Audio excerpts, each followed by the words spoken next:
आज हमारा जो टॉपिक है पढ़ने के लिए वो है लिंग, जिसे आप अंग्रेजी में इंग्लिश में बोलते हैं जेंडर। ठीक है, आज हम लिंग पढ़ेंगे, लिंग क्या होते हैं।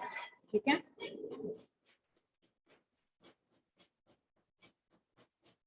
ठीक है, लिंग क्या होते हैं। यहाँ पर देखिए, यहाँ पर एक चित्र बना हुआ है और नीचे एक सेंटेंस वाक्य लिखा हुआ है, माँ टीवी देख रही है। अब यहाँ पर देखिए, माँ, लड़कियां गीत गा रही हैं, लड़कियां, चिड़िया पेड़ पर बैठी हैं। ठीक है, बैठी हैं, चिड़िया पेड़ पर बैठी हैं। तो यहाँ पर क्या पता चल रहा है हमें कि ये किस में दिए हैं, स्त्रीलिंग में। रही है, बैठी हैं, ये सब क्रियाएं किस में आती हैं, स्त्रीलिंग में। लड़के पतंग उड़ा रहे हैं, लड़के, बैलगाड़ी खींच रहा है, बंदर नाच दिखा रहा है। तो ऊपर दिए गए जो ये रंगीन शब्द हैं जो कि पिंक कलर में लिखे हुए हैं, इनसे हमें पता चल जाता है कि इसमें दो प्रकार के संज्ञा शब्दों का प्रयोग किया गया है, जो स्त्री जाति का और दूसरे पुरुष जाति का। यानी जो ये माँ, लड़कियां, चिड़िया, ये कौन सी लिंग का बोध करा रहे हैं, स्त्रीलिंग का, स्त्री जाति का बोध करा रहे हैं। और जो नीचे लिखे हुए हैं लड़के, बैल, बंदर, ये सब किसका बोध करा रहे हैं, पुरुष जाति का, यानी पुल्लिंग का बोध करा रहे हैं। ठीक है, तो लिंग की परिभाषा क्या होगी, शब्द के जिस रूप से हमें स्त्री जाति या पुरुष जाति का बोध हो वह लिंग कहलाता है। ठीक है, शब्द के जिस रूप से हमें स्त्री जाति या पुरुष जाति का, हमें मतलब हमें ये पता चले कि ये स्त्री है या पुरुष है, उनकी जाति का बोध हो, तो हमें उसको हम क्या कहते हैं, लिंग। ठीक है, कोई भी वस्तु या प्राणी व्याकरण की दृष्टि से या तो नर होता है या मादा होता है। ठीक है, मतलब या तो कोई नर होता है, मादा होता है, यानी या तो कोई पुरुष होता है या स्त्री, यानी कोई पुल्लिंग होता है या स्त्रीलिंग होता है। ठीक है, इसी आधार पर लिंग के दो भेद माने जाते हैं। लिंग के कितने भेद माने जाते हैं, दो, पुल्लिंग और स्त्रीलिंग। ठीक है, पुल्लिंग क्या होते हैं, पुल्लिंग का अर्थ होता है पुरुष या नर। ठीक है, पुल्लिंग का क्या अर्थ होता है, पुरुष या नर। तो पुल्लिंग की परिभाषा हम क्या लिखेंगे, जो शब्द पुरुष जाति का बोध कराते हैं उन्हें हम पुल्लिंग कहते हैं। ठीक है, स्त्रीलिंग का अर्थ होता है स्त्री या मादा, स्त्री या मादा। तो हम इसी आधार पर परिभाषा लिख सकते हैं, जो शब्द स्त्री जाति का बोध कराते हैं उन्हें हम स्त्रीलिंग कहते हैं। जैसे यहाँ पर मुर्गी, गाय, दादी जी, लड़की, ये सब किसका बोध करा रहे हैं, स्त्री जाति का।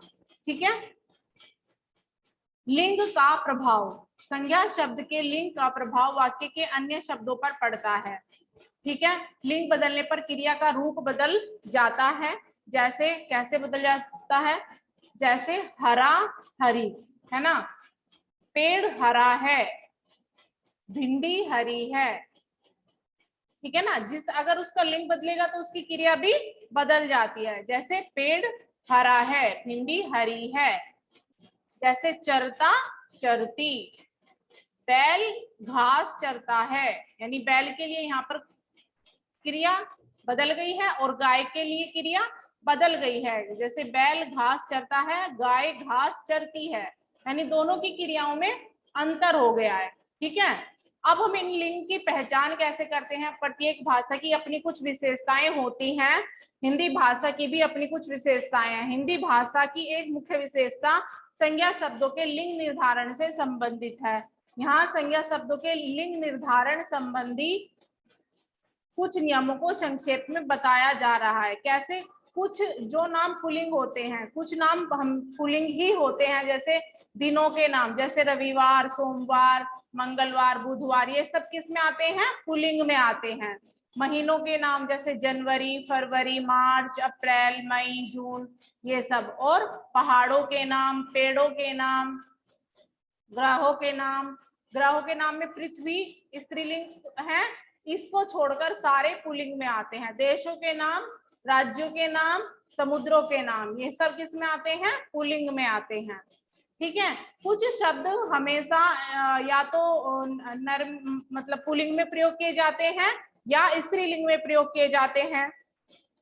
जो हमेशा पुल्लिंग में प्रयोग किए जाते हैं उनको नित्य पुल्लिंग कहते हैं, और जो हमेशा स्त्रीलिंग में प्रयोग किए जाते हैं उन्हें नित्य स्त्रीलिंग कहते हैं। जैसे नर खरगोश, खरगोश को हमेशा हम पुल्लिंग में प्रयोग करते हैं, इसलिए जब हम इनका लिंग बदलते हैं तो हम इनके आगे मादा लगाकर इनका लिंग बदल देते हैं। जैसे नर भालू, मादा भालू, नर कोवा, मादा कोवा, नर मच्छर, मादा मच्छर, इस तरह हम इनका लिंग बदलते हैं।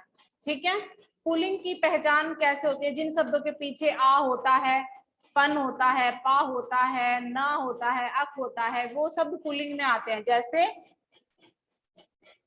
जैसे यहाँ पर देखिए,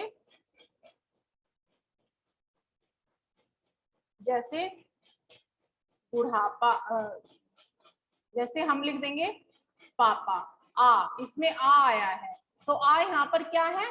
पुल्लिंग का बोध करा रहा है। पन, पन, अपना पन, अपना पन, इसमें पन आ रहा है, तो इससे हमें पता चल रहा है ये क्या है? पुल्लिंग है। जैसे बोलते हैं ना, अपनापन आ गया है, आ गया है ना, इस तरह। पा, अक, न, ये सब किस में आते हैं? पुल्लिंग में आते हैं। जैसे यहाँ पर उदाहरण भी दिया है, लड़का, बचपन, बुढ़ापा, है ना, गायक, अक, दोनों, लेन देन, ये सब किस में आ गए? पुल्लिंग में। ठीक है। कुछ शब्द हमेशा किस में आते हैं? दोनों में प्रयोग किए जाते हैं, पुरुष में भी और स्त्री जाति में भी, तो इनको उभयलिंग बोलते हैं हम। जो दोनों लिंगों में प्रयोग किए जाते हैं उनको हम उभयलिंग बोलते हैं। जैसे प्रधानमंत्री, है ना, डॉक्टर, है ना, इंजीनियर, खिलाड़ी, राष्ट्रपति। ठीक है, इस तरह। ठीक है। कुछ शब्द सदा स्त्रीलिंग रहते हैं, जैसे मक्खी, कोयल, मछली, है ना, ये सब क्या कहलाते हैं? नित्य स्त्रीलिंग कहलाते हैं, जो हमेशा स्त्रीलिंग में प्रयोग किए जाते हैं।